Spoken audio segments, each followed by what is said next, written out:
Hello everyone, welcome to Ashu academy banking and law. आप सभी viewer का बहुत बहुत स्वागत है। ये वीडियो है बैंकिंग एंड फाइनेंशियल अवेयरनेस का, जो रिलेटेड है सेंट्रल बैंक ऑफ इंडिया के लॉ ऑफिसर स्केल 2 के एग्जाम से, जिसमें इंक्लूड किए गए हैं बजट से जितने भी इंपॉर्टेंट क्वेश्चन हो सकते हैं वो सब इस सेशन में इंक्लूड किए गए हैं।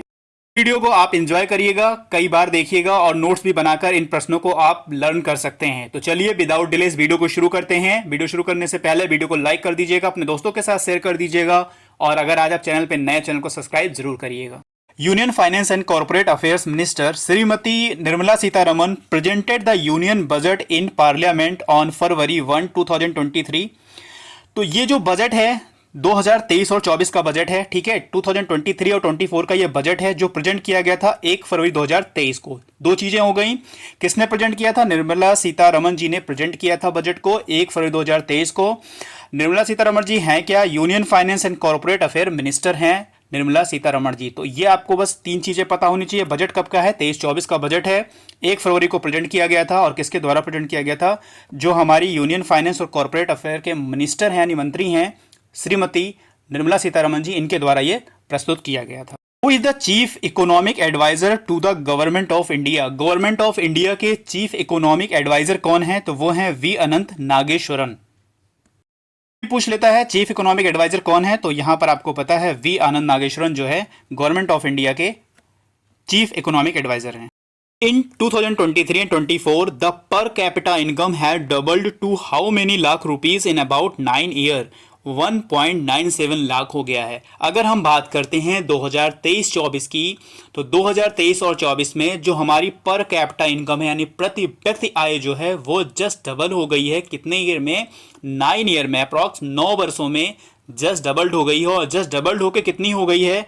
1.97 लाख हो गई है। तो ये डेटा जरूर याद रखिएगा। हमारी जो है पर कैपिटा इनकम यानी प्रति व्यक्ति आय 9 वर्षों में जस्ट डबल हुई है, 1.97 लाख हो गई है।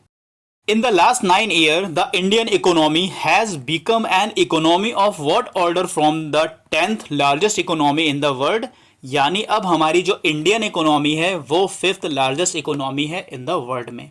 यानी जो हमारी इंडियन इकोनॉमी है वो पिछले 9 वर्षों में, ठीक है, लगभग 10वीं सबसे बड़ी अर्थव्यवस्था थी, लेकिन अब कितनी बड़ी अर्थव्यवस्था हो गई है?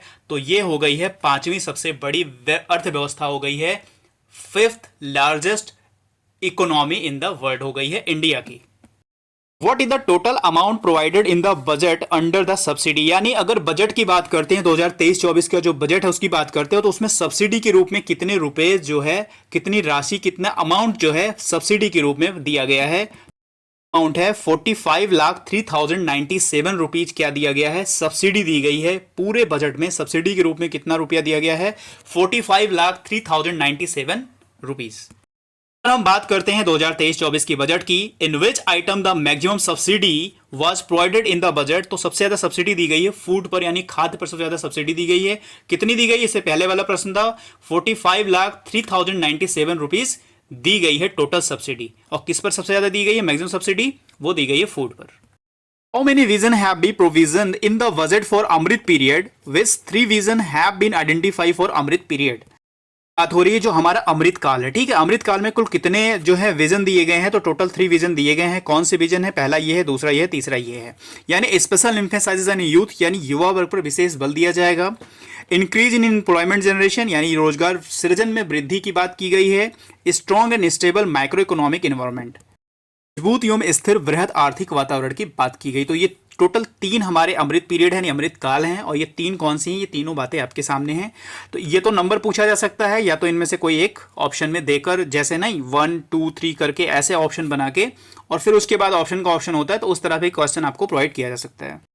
A provision has been made to increase the target of agriculture loan by focusing on animal husbandry, dairy and fisheries up to ₹20 lakh crore rupees. बात हो रही है एग्रीकल्चर लोन की। अगर कृषि ऋण की बात करें, जो फोकस किस पे है? एनिमल हस्बेंड्री, डेयरी प्रोडक्ट और फिशरीज पे कितना मतलब बजट फोकस किया गया है, और बढ़ाकर कितना कर दिया गया है? तो टोटल कर दिया गया है 20 लाख करोड़ रुपीज इन पे कर दिया गया। अगर कृषि ऋण के तहत आप किसी पशुपालन या डेयरी या मत्स्य पालन का कोई लोन लेते हैं, तो उसमें जो इन्होंने टोटल जो है बढ़ाकर बजट में 20 लाख करोड़ रुपीज कर दिया है, इंक्रीज किया है। How much amount has been provisioned to start a new sub-scheme of Pradhan Mantri Matsya Sampada Yojana to promote the activities of fishermen and fish vendors? 6,000 crore rupees इनके लिए दिए गए हैं। अगर बात करते हैं स्कीम की, जो है PMMSY, ये भी याद रखिएगा, PMMSY इसका फुल फॉर्म भी पूछा जा सकता है, ठीक है, प्रधानमंत्री मत्स्य संपदा योजना। इसकी एक सब स्कीम लॉन्च किया गया है। उस सब स्कीम के लिए जो बजट दिया गया है वो दिया गया है 6,000 crore rupees. The outlet of PM Awas Yojana has been increase by 66% to how much more? यहां पर पीएम आवास योजना के लिए 66% इंक्रीज कर बढ़ाकर कितना कर दिया गया है? 79,000 crore rupees. How much capital outlet has been provision for the railways? Railway को कितना आउटलेट दिया गया है? 12.40 लाख करोड़ रुपीस रेलवे के लिए आउटलेट दिया गया है। Which year India has set a target to move toward Panchamrit and net zero carbon emission to bring about green industry and economic transformation? यहाँ पर इंडिया ने टारगेट रखा है 2070 तक कि वो जो ग्रीन इंडस्ट्री और इकोनॉमिक ट्रांसफॉर्मेशन की बात करते हैं, तो इनका लक्ष्य 2070 तक रखा है कि इन्होंने ये जो पंचामृत है और नेट जीरो कार्बन एमिशन है, इसका लक्ष्य इन्होंने 2070 तक रखा है कि ये दोनों टारगेट 2070 तक पूरा कर लेंगे। How many crores have been made in the budget by the Ministry of Petroleum and Natural Gas for priority capital investment toward energy transformation and net zero objectives and energy security? उन्होंने 35,000 करोड़ रुपए का एक amount दिया है, work करेगा energy transformation and net zero objective के साथ, energy security के साथ भी ये काम करेगा। तो इसका जो टारगेट रखा गया 35,000 crore. The budget in the next 3 years, how many crore farmers will be helped by the government to adopt natural farming?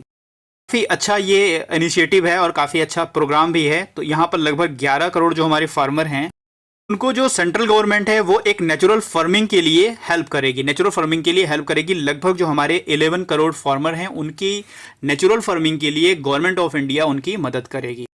अगले 3 वर्षों में, यानी 3 ईयर, नेक्स्ट 3 ईयर में उनकी मदद करेगी। This scheme has been launched to provide skill to lakhs of youth in the next 3 year. Next 3 year में lakhs of youth यानी लाखों युवाओं को स्किल प्रोवाइड की जाएगी। किस स्कीम के थ्रू? प्रधानमंत्री कौशल विकास योजना 4.0 या 4.0 के through. When will the loan guarantee scheme for MSME be renewed by adding 9,000 crore to the corpus from 1st April 2023?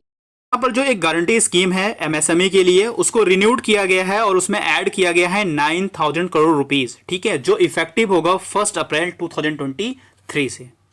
Enable efficient flow of credit, promote financial inclusion and serve as a central repository of financial and ancillary information for financial stability. पर ध्यान रखिएगा, national financial information registry, यानी इसका full form भी आपसे पूछा जा सकता है NFIR। ये बजट में एक नई चीज बनाई गई है, नेशनल फाइनेंशियल इंफॉर्मेशन रजिस्ट्री। तो इसका फुल फॉर्म भी पूछा जा सकता है आपसे, या इसमें किसी एक अल्फाबेट का मतलब भी पूछा जा सकता है, या R फॉर या I फॉर या F फॉर या N फॉर, इनमें से किसी एक चीज का मीनिंग भी आपसे पूछा जा सकता है कि नेशनल फाइनेंशियल इंफॉर्मेशन रजिस्ट्री का फुल फॉर्म क्या है। In commemoration of Amrit Mahotsav of Independence, a one-time new small saving scheme has been announced for a period of 2 years till March 2025. Scheme है महिला सम्मान सेविंग सर्टिफिकेट। यहाँ पर celebrate किया जा रहा है आज़ादी का अमृत महोत्सव, ठीक है, और यहाँ पर मार्च 2025 तक 2 वर्ष के टाइम पीरियड के लिए एक बचत योजना जो सेविंग स्कीम है उनकी डिक्लेरेशन किया गया, उनकी घोषणा की गई। उसका क्या नाम होगा? महिला सम्मान सेविंग सर्टिफिकेट। तो ये भी याद रखिएगा, काफ़ी इंपॉर्टेंट है ये, क्योंकि एक न्यूली स्कीम है ये, जो मार्च 2025 तक लॉन्च किया जाएगा।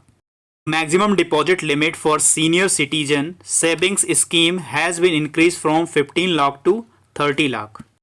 और जो सीनियर सिटीजन सेविंग स्कीम है उसमें डिपॉजिट लिमिट को 15 लाख से इंक्रीज कर 30 लाख कर दिया गया है।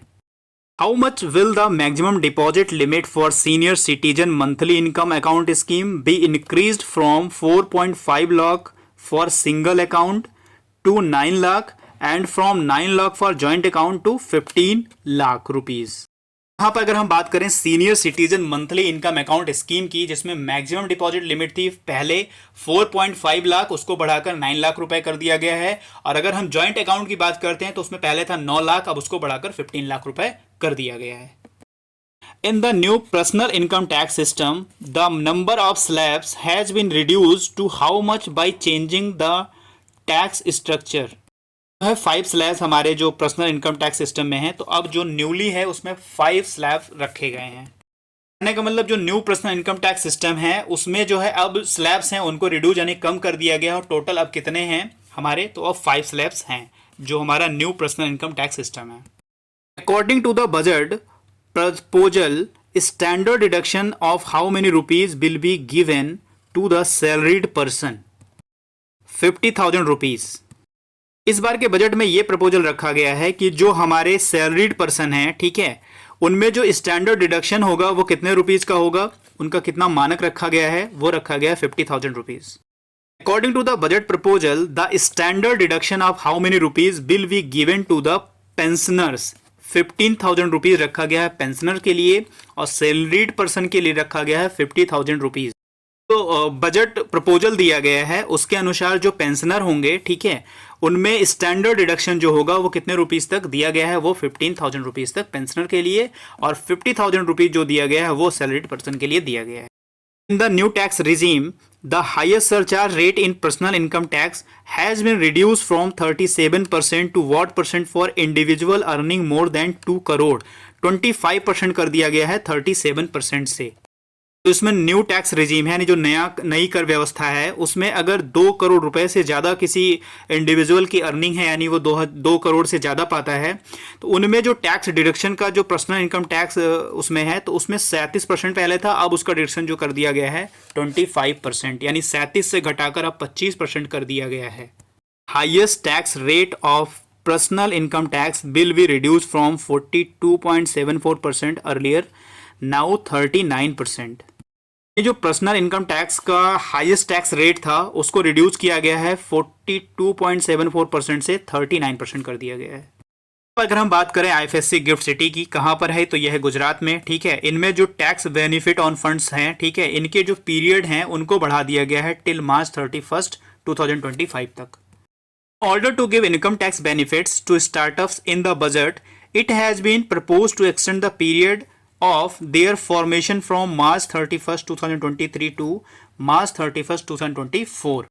यहाँ पर इस बार बजट में बात करें तो जो हमारे स्टार्टअप्स हैं उनको इनकम टैक्स बेनिफिट देने के लिए इनके फॉर्मेशन यानी जो गठन इनका जो फॉर्मेशन है उस डेट को 31 मार्च 2023 से बढ़ाकर 31 मार्च 2024 कर दिया गया है, यानी 1 ईयर के यानी 1 ईयर के लिए ये बढ़ा दिया गया है।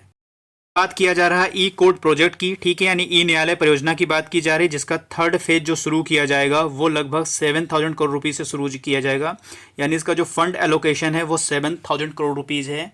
तो अगर आपसे ये पूछा जाएगा तो फेज़ 3 में ई कोर्ट प्रोजेक्ट जो शुरू किया जाएगा उसके लिए बजट कितना दिया गया, तो 7,000 करोड़ रुपीज़ बजट दिया गया है। इंपॉर्टेंट बजट के क्वेश्चन थे, अगर कुछ और इंपॉर्टेंट होता है तो मैं अगले वाले वीडियो में इंक्लूड कर लूँगा, बट इतने ही इंपॉर्टेंट प्रश्न आपके बैंकिंग से बन सकते हैं।